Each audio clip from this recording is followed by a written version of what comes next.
बिस्मिल्लाहिर्रहमानिर्रहीम। अस्सलामु अलैकुम वरहमतुल्लाहि वबरकातुहू। नॉलेज विद स्कॉलर्स में आपको खुश आमदीद। आप सबको रमज़ान करीम मुबारक। अल्लाह तबारक व तआला हम सबको रमज़ान मुबारक की रहमतों, बरकतों और नेमतों से माला माल होने की तौफ़ीक अता फ़रमाए। आज रमज़ान मुबारक के हवाला से गुफ्तगू की जाएगी और रमज़ान मुबारक के मकसद को आपके सामने रखूँगा इंशाअल्लाह। अल्लाह तबारक व तआला कुरान मजीद में इरशाद फरमाते हैं, या अय्युहल्लज़ीना आमनू कुतिबा अलैकुमुस्सियाम कमा कुतिबा अलल्लज़ीना मिन क़ब्लिकुम लअल्लकुम तत्तकून। ऐ ईमान वालो, तुम पर रोज़े फ़र्ज़ किए गए जैसा कि तुमसे पहले लोगों पर फ़र्ज़ किए गए थे, ताकि तुम मुत्तकी, ताकि तुम परहेज़गार बन जाओ। अब अल्लाह करीम ने कुरान मजीद में रोज़े के मकसद को बता दिया कि रोज़े का मकसद क्या है, कि तुम जो भूख और प्यास बर्दाश्त करते हो इसका मकसद क्या है। इसका मकसद है लअल्लकुम तत्तकून, ताकि तुम मुत्तकी और परहेज़गार बन जाओ। अब इंसान मुत्तकी और परहेज़गार कैसे बनेगा, उसको कौन से ऐसे इक़दामात करने हैं कि जो इक़दामात करके वो तकवा के मयार पर पूरा उतरे। तो सबसे पहले मुत्तकी और परहेज़गार और तकवा की जो डेफिनेशन है वो हमें इसके बारे में इल्म होना चाहिए। तकवा क्या है, परहेज़गारी क्या है। तकवा और परहेज़गारी दिल की उस कैफियत का नाम है कि जो इंसान को नेकी की तरफ राग़िब करे और इंसान को बुराइयों से रोके। इसको तकवा और परहेज़गारी कहते हैं। और इसकी एक और तारीफ़ हुज़ूर ज़ियाउल उम्मत जस्टिस पीर मोहम्मद करम शाह अल-अज़हरी ने की, बड़ी खूबसूरत तारीफ़। आप फरमाते हैं कि जिस जगह पे अल्लाह ने तुम्हें जाने का हुक्म दिया है वहाँ पर तुम ज़रूर हाज़िर हो जाओ, और जिस जगह पे तुम्हें अल्लाह ने जाने से मना फरमाया है तुम वहाँ पर कभी भी हाज़िर ना हो। तो ये तकवा है कि दिल की उस कैफियत का नाम है कि इंसान ख़ुद को बुराई से रोक ले और नेकी की तरफ ले जाए।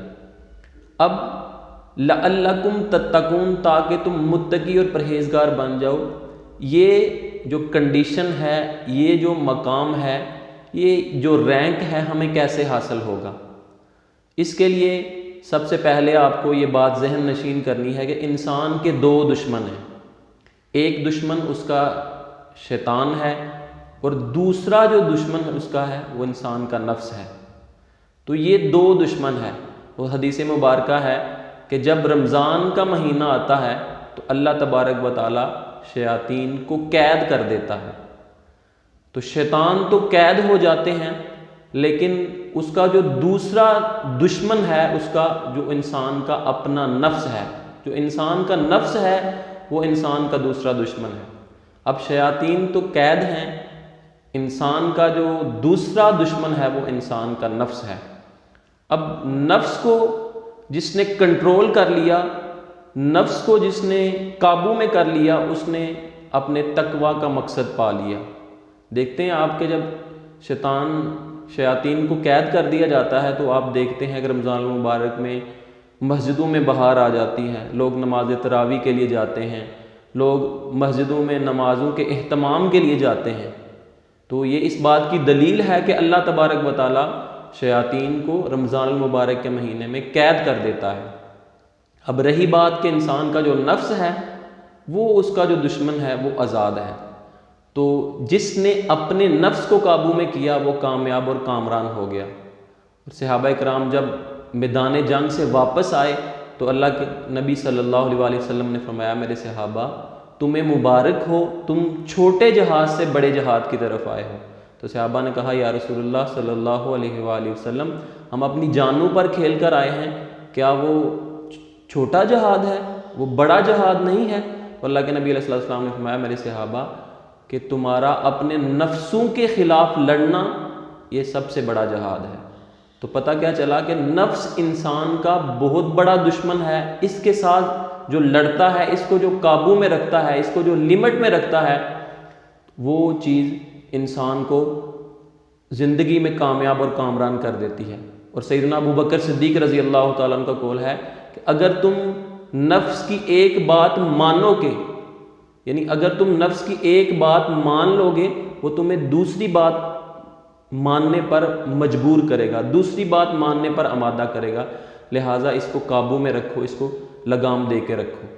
अब नफ्स ऐसी चीज़ है कि इसको कैसे काबू में रखा जाए, इसको कैसे हम कंट्रोल कर सकते हैं ताकि हमें रमज़ानुल मुबारक का सही मकसद हासिल हो। हर साल रोज़े रखते हैं, सहरी भी होती है, अफ्तारी भी होती है, और हम सही मानों में रमज़ान की बरकतों रहमतों से माला माल नहीं होते।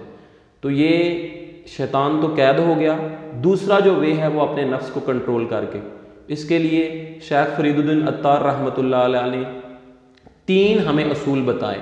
वो बड़े अहम और इम्पॉर्टेंट असूल हैं। अगर हम उनको अपनाएं तो मुमकिन है अल्लाह के फजलो करम से हम अपने नफ्स पर काबू पा लें।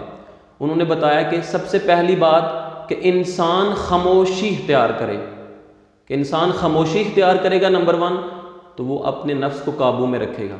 जब खामोश रहेगा तो वो बहुत से गुनाहों से, बहुत सी गिबत से, बहुत सी ऐसी बातों से, बहुत सी लगवियात से बच जाएगा। और हदीस मुबारक भी है, अल्लाह के नबी अलैहि सल्लम ने फरमाया, मन सामिता नाजहा, जो खामोश रहा उसने यानी कामयाबी फला पाई। तो पहली जो की है नफ्स को काबू पाने की वो है खामोशी।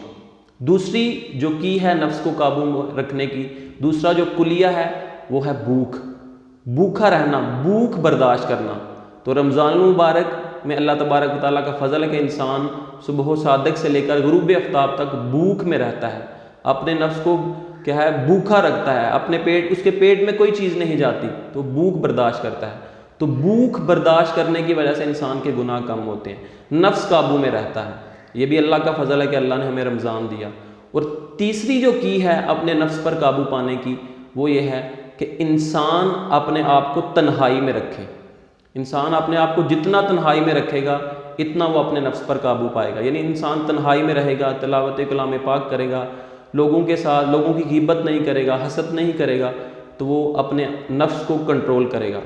तो शेख फरीदुद्दीन अत्तार ने फरमाया कि 3 ऐसी चीज़ हैं, 3 ऐसे तरीके हैं कि इंसान क्या है अपने आप को तन्हाई में रखे, इंसान खामोश रहे और इंसान भूख को बर्दाश्त करे। ये 3 ऐसी चीज़ें हैं कि इंसान अपने नफ्स पर कंट्रोल कर सकता है। और अल्लाह के नबी अलैहिस्सलाम ने फरमाया कि जो झूठ बोलना और झूठ पर अमल करना ना छोड़े, अल्लाह तबारक व तआला को उसके भूखे और प्यासे रहने की कोई हाजत नहीं है। तो मेरे दोस्तों, मेरे भाइयों, मेरी बहनों, रमज़ान मुबारक का जो मकसद है वो है तकवा का हसूल। और तकवा हम जब हासिल करेंगे तो हमें हमारे रोज़ों का ज़रूर अल्लाह तबारक व तआला इसका अजर भी देगा, हमें फ़ायदा भी होगा। अल्लाह करीम से दुआ है कि अल्लाह करीम हमें सही मानों में तकवा की दौलत से माला माल फरमाए और हमें अपने रोज़ों के मकसद को समझने की तौफीक अता फरमाए। तो अब तन्हाई का मतलब ये नहीं कि आप किसी से मिले ना, मिले ज़रूर मिलें, लेकिन ज़रूरत के मुताबिक। खामोशी का मतलब ये नहीं कि आप बिल्कुल खामोश रहें, ज़रूरत के मुताबिक बात करें। अल्लाह तबारक व तआला हमें सही मानों में तकवा की दौलत से माला माल फरमाए। ऐ ईमान वालों, तुम पर रोज़े फ़र्ज़ किए गए जैसा कि तुमसे पहले लोगों पर फ़र्ज़ किए गए, ताकि तुम मुत्तकी और परहेज़गार बन जाओ। अल्लाह से दुआ है अल्लाह करीम मुझे और आपको सही मानों में तकवा की दौलत से माला माल फरमाए। वस्सलामु अलैकुम वरहमतुल्लाहि व बरकातुहू।